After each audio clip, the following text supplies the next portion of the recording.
Testimony Treasures, Volume 1, Chapter 2, Faith in God. When at Battle Creek, Michigan, May 5, 1855, I saw that there was a great lack of faith with the servants of God as well as with the church. They were too easily discouraged, too ready to doubt God, too willing to believe that they had a hard lot and that God had forsaken them. I saw that this was cruel. God so loved them as to give His dearly beloved Son to die for them, and all heaven was interested in their salvation. Yet, after all that had been done for them, it was hard to believe and trust so kind and good a Father.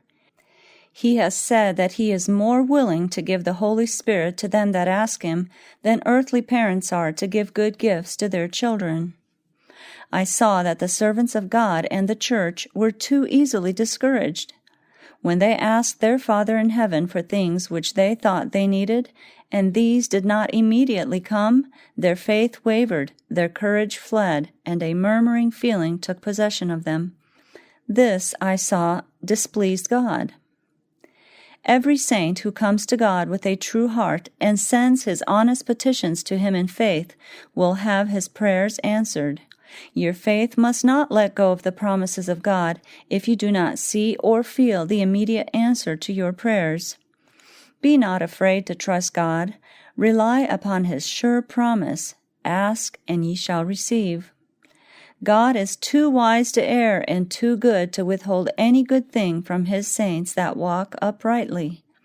Man is erring, and although his petitions are sent up from an honest heart, he does not always ask for the things that are good for himself or that will glorify God.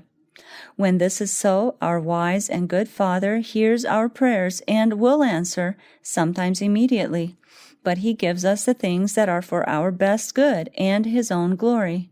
God gives us blessings. If we could look into His plan, we would clearly see that He knows what is best for us and that our prayers are answered.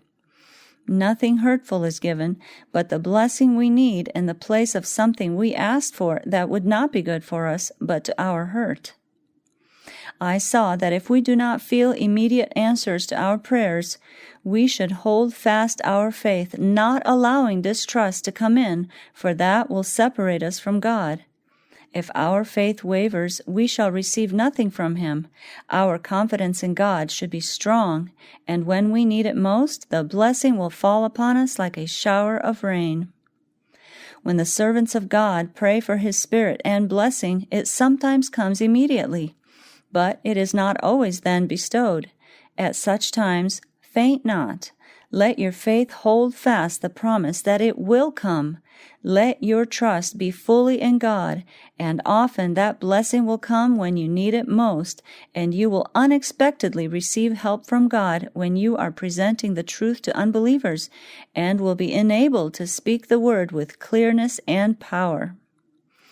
It was represented to me like children asking a blessing of their earthly parents who love them.